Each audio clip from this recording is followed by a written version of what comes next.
오늘 우리에게 주시는 하나님의 말씀 마가복음 10장 35절부터 52절까지 말씀입니다. 마가복음 10장 35절부터 52절까지 말씀 이제 봉독하겠습니다. 하나님의 말씀 경청하십시오. 세베대의 아들들인 야고보와 요한이 예수께 다가와서 말하였다. 선생님, 우리가 요구하는 것은 무엇이든지 해 주시기 바랍니다. 예수께서 그들에게 말씀하셨다. 너희는 내가 너희에게 무엇을 해주기를 바라느냐? 그들이 그에게 대답하였다. 선생님께서 영광을 받으실 때에 하나는 선생님의 오른쪽에 하나는 선생님의 왼쪽에 앉게 하여 주십시오. 예수께서 그들에게 말씀하셨다. 너희는 너희가 구하는 것이 무엇인지를 모르고 있다. 내가 마시는 잔을 너희가 마실 수 있고 내가 받는 세례를 너희가 받을 수 있느냐? 그들이 그에게 말하였다. 할 수 있습니다. 예수께서 그들에게 말씀하셨다. 내가 마시는 잔을 너희가 마시고 내가 받는 세례를 너희가 받을 것이다. 그러나 내 오른쪽과 내 왼쪽에 앉는 그 일은 내가 허락할 수 있는 일이 아니다. 정해 놓으신 사람들에게 돌아갈 것이다. 그런데 열 제자가 이것을 듣고 야고보와 요한에게 분개하였다. 그래서 예수께서는 그들을 곁에 불러놓고 그들에게 말씀하셨다. 너희가 아는 대로 이방 사람들을 다스린다고 자처하는 사람들은 백성들을 마구 내리누르고 고관들은 백성들에게 세도를 부린다. 그러나 너희끼리는 그렇게 해서는 안 된다. 너희 가운데서 누구든지 위대하게 되고자 하는 사람은 너희를 섬기는 사람이 되어야 하고 너희 가운데서 누구든지 으뜸이 되고자 하는 사람은 모든 사람의 종이 되어야 한다. 인자는 섬김을 받으러 온 것이 아니라 섬기러 왔으며 많은 사람을 구원하기 위하여 치를 몸값으로 자기 목숨을 내주러 왔다. 그들은 여리고로 갔다. 예수께서 저들과 큰 무리와 함께 여리고를 떠나실 때에 디메오의 아들 바디메오라는 눈먼 거지가 길가에 앉아 있다가 나사렛 사람 예수가 지나가신다는 말을 듣고 다윗의 자손 예수님, 나를 불쌍히 여겨 주십시오 하고 외치며 말하기 시작하였다. 그래서 많은 사람이 조용히 하라고 그를 꾸짖었으나 그는 더욱더 큰 소리로 외쳤다. 다윗의 자손님, 나를 불쌍히 여겨 주십시오. 예수께서 걸음을 멈추시고 그를 불러오라고 말씀하셨다. 그리하여 그들은 그 눈먼 사람을 불러서 그에게 말하였다. 용기를 내어 일어나시오. 예수께서 당신을 부르시오. 그는 자기의 겉옷을 벗어던지고 벌떡 일어나서 예수께로 왔다. 예수께서 그에게 말씀하셨다. 내가 너에게 무엇을 하여 주기를 바라느냐? 그 눈먼 사람이 예수께 말하였다. 선생님, 내가 다시 볼 수 있게 하여 주십시오. 예수께서 그에게 말씀하셨다. 가거라. 내 믿음이 너를 구원하였다. 그러자 그 눈먼 사람은 곧 다시 보게 되었다. 그리고 그는 예수가 가시는 길을 따라 나섰다. 아멘.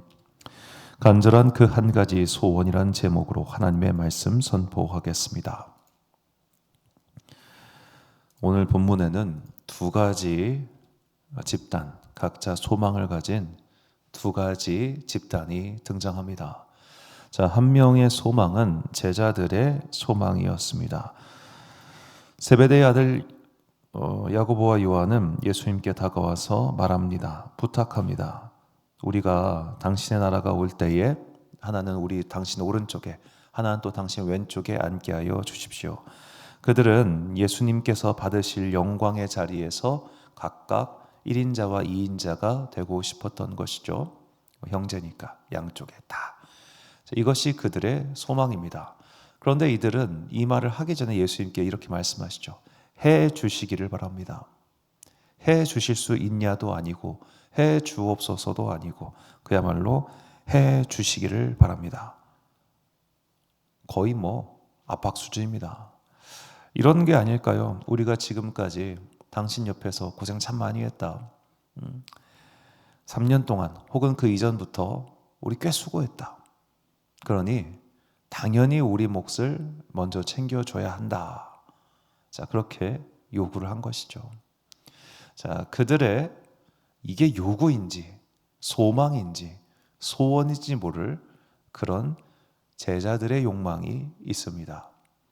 그리고 그 다음 사람의 소망이 등장합니다. 그 사람의 이름은 소경 바디메오입니다. 디메오의 아들 바디메오. 자, 마가는 이 공강복음서 모두에 나오는 여리고의 시각 장애인 그 이야기의 주인공이 바디메오란 인물이었다라고 이름을 분명하게 소개하고 있습니다. 마가복음만 소개합니다. 본문 46절입니다. 그들이 여리고에 이르렀더니 예수께서 제자들과 허다한 무리와 함께 여리고에서 나가실 때에 디메오의 아들인 맹인 거지 바디메오가 길가에 앉았다가. 자, 우리가 공관복음서를 보면 요한복음은 그렇지 않습니다만 요한복음에서 예수님의 동선은 꽤 복잡합니다. 정확하게는 요한복음이 예수님의 동선에 딱히 주목하여 소개하지 않습니다. 예수님께서는 적어도 3번의 유월절을 예루살렘에서 보내신 것으로 요한복음에 나와 있지만 공관복음서는 그냥 깔끔합니다. 순서가 갈릴리에서부터 사역을 시작하셔서 남쪽으로 내려오십니다. 그리고 남쪽 예루살렘을 앞에 두고 그 직전에 가장 큰 대도시였던 여리고성에 들렸다라는 이야기가 다 나오죠. 자, 마가복음은 여기까지 얘기하지만 누가복음은 이 여리고성에서 바로 그 유명한 삭개오를 만났다는 이야기까지 또 전해주고 있습니다. 자, 이렇게 여리고라고 하는 예루살렘으로 올라가기 직전에 가장 큰 도시, 여기쯤 이르렀기 때문에 제자들도 지금 자기 욕심을 드러내고 있는 거죠. 이제 곧 클라이막스, 이제 곧 우리가 바라던 그 소망의 순간이 다가오니 예수님 이거 꼭 해주셔야 돼요 라고 당당하게 요구합니다. 자, 나머지 열제자가 이 얘기를 듣고 분개했다는 것은 지금 눈치를 보고 있었던 겁니다. 누가 먼저 말하지? 누가 먼저 말하지? 그걸 뺏기니까 화가 나고 분개하고 그런 것이죠. 자, 그들의 공동체가, 그들의 마음이 각자 뒤섞인 욕망 속에 있을 때 그 여리고성에 있는 한 시각장애인 바디메오라고 하는 사람은 예수가 오신다는 소식을 듣고 소리를 질러 외칩니다.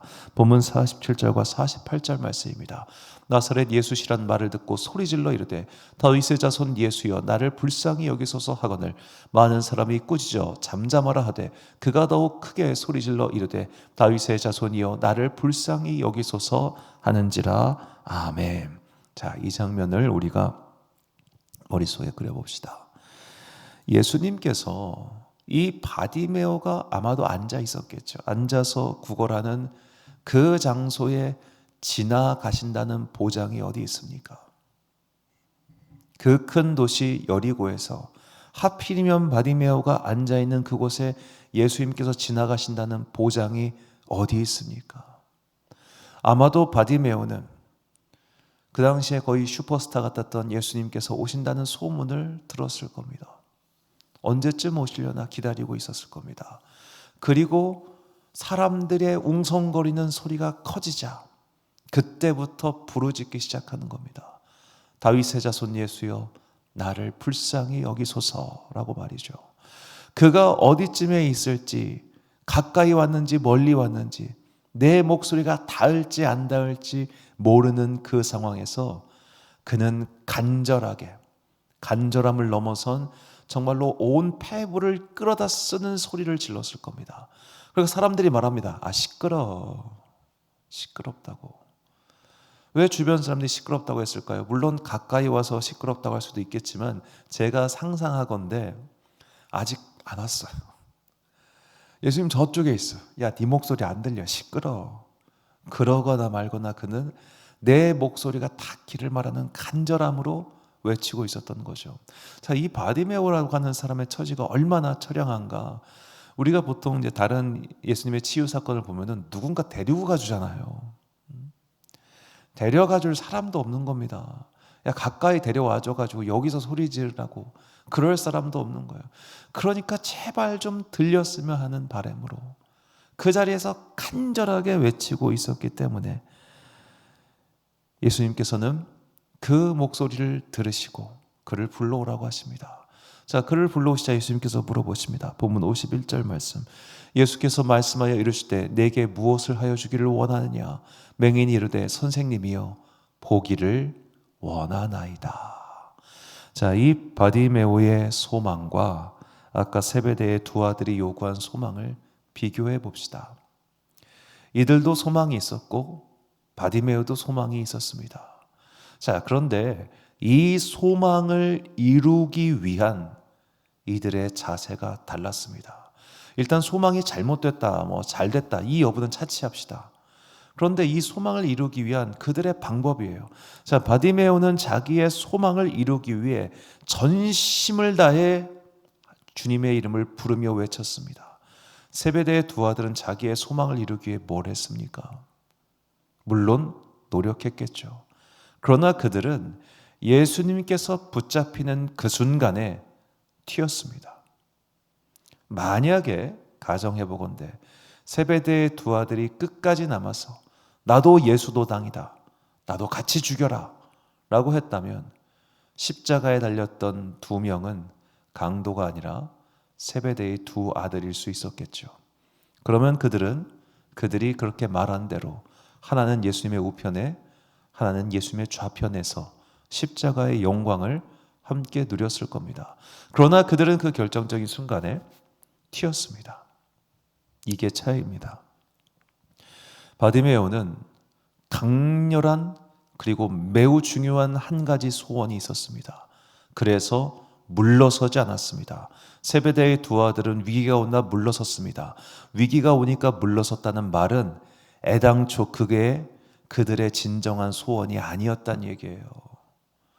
그게 정말로 내 생명, 내 인생을 바쳐서라도 반드시 얻어야 할 나의 강렬한 그 한 가지 소원이었다면 그들은 끝까지 주님 곁에 살다가 주님이랑 같이 죽었을 겁니다. 근데 그게 아니었잖아요. 그냥 얘기한 거예요. 그냥 있으면 좋겠다는 거예요. 엑스트라 같은 거예요. 부록 같은 거예요. 아, 이거 하나 있으면 좋겠다. 이거 하나 있으면 얼마나 좋을까. 딱 이 정도였던 거예요. 내 생명과 내 인생을 걸고서라도 얻어야 할 소원이 아니었던 겁니다. 그러나 바디메오에게는 나의 눈이 떠지는 그것이 다른 어떤 그 무엇보다 누가 뭐라고 하거나 말거나 심지어 이 일로에 누가 나한테 돌을 던지거나 말거나 관계없는 그 한 가지의 소망이었기 때문에 그는 주님의 이름을 부르짖었고 그리고 그 목소리는 주님께 닿았고 그래서 그는 구원을 얻은 겁니다. 이제 우리의 소망과 간구를 돌아봐야 됩니다. 뭘 구하고 있습니까? 간절하게 구하고 있습니까? 구하는 제목이 있다면 간절하게 구해야 될 것 아닙니까? 야고보 사도는 이렇게 말합니다. 야고보서 5장 16절부터 18절까지 말씀 보니까 그러므로 너희 죄를 서로 고백하며 병이 낫기를 위하여 서로 기도하라. 의인의 간구는 역사하는 힘이 큼이니라. 엘리야는 우리와 성전이 같은 사람이로되 그가 비가 오지 않기를 간절히 기도한즉 3년 6개월 동안 땅에 비가 오지 아니하고 다시 기도하니 하늘이 비를 주고 땅이 열매를 맺었느니라. 자, 우리와 성전이 같은 엘리야도 기도했어. 기도하니까 하늘이 비를 멈췄다가 다시 또 하늘이 비를 내리는 그런 기적이 일어났어. 그러니까 포기하지 말고 기도하라. 야고보 사도는 이렇게 말합니다. 엘리야가 우리보다 훨씬 깨끗하고 정결하고 물론 그런 사람이죠, 당연히. 하지만 그의 마음의 동리는 비슷하다는 거예요. 그러니까 엘리야도 번아웃에 빠져가지고 나 아무것도 못해, 나 안 해, 그냥 나 죽여요 하나님 이러지 않습니까? 자, 그런 똑같은 사람이지만 그는 간절히 기도했고 지금 너희는 간절히 기도 안 한다는 얘기죠. 도대체 무슨 소망을 가지고 간절히 기도할 것인가? 이루어 주시면 좋고 안 이루어 주시면 어쩔 수 없고 이게 아니라 하나님 이거 해주셔야 돼요. 나는 못해요. 이거 하나님만이 해주실 수 있어요. 이거 안 하면 저 진짜 죽어요. 하나님 제발 나 좀 살려주시고 이것 좀 제발 해주세요. 나 해볼 만큼 해봤는데 진짜 안 돼요. 제발 나 좀 도와주세요. 라는 그 간절한 기도의 제목이 있냐고요. 내 인생을 걸고서라도 꼭 들어주셨으면 하는 그 소원이 있습니까? 그 소원을 두고 간절히 기도해 보십시오. 바디메오는 결국 그 소원을 이뤘고 세베대의 두 아들들은 그만큼 간절하지 않았기 때문에 결국 하다가 멈춘 겁니다. 끝까지 기도할 수 있는 그 한 가지 소망이 나에게 있는가?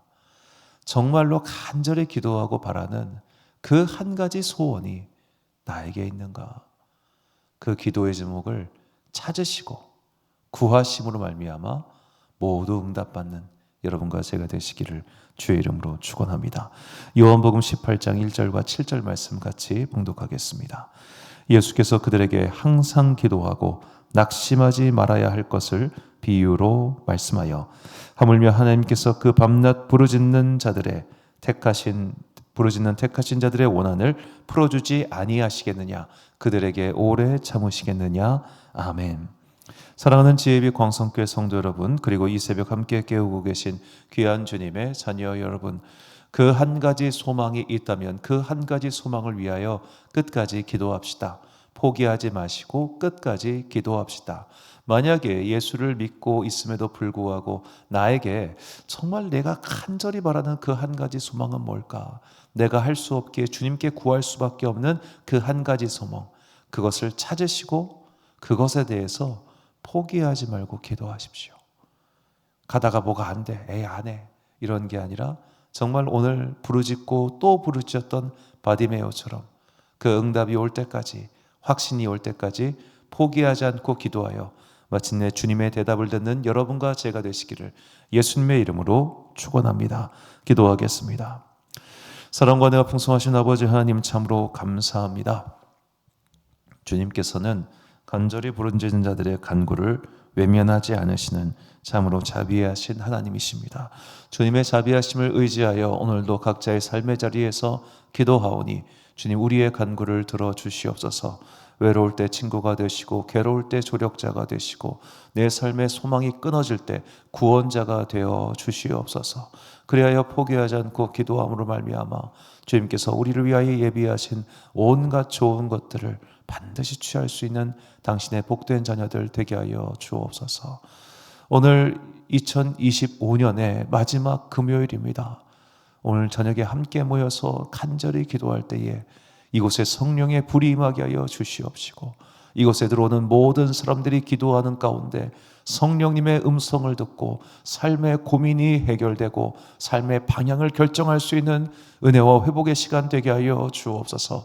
뜨거운 성령님 우리 가운데 임하셔서 포기하지 않고 기도하는 모든 사람들이 마침내 주의 은총을 체험하고 삶의 기적을 경험하며 그리하여 주님께서 우리에게 바라시는 그 놀랍고 은혜로운 삶을 살아가는 거룩한 주의 자녀들 되기를 간절히 소망하오며 이 모든 말씀 우리 구주 예수 그리스도의 이름으로 기도드립니다. 아멘. 오늘의 기도 제목입니다. 내가 정말로 간절히 원하는 그 한 가지 소망은 무엇입니까? 그 한 가지를 위하여 일념으로 포기하지 않고 끝까지 기도합시다. 오늘 주신 기도의 제목 가지고 기도와 묵상에 힘쓰는 하루 되시길 바랍니다. 기도하겠습니다.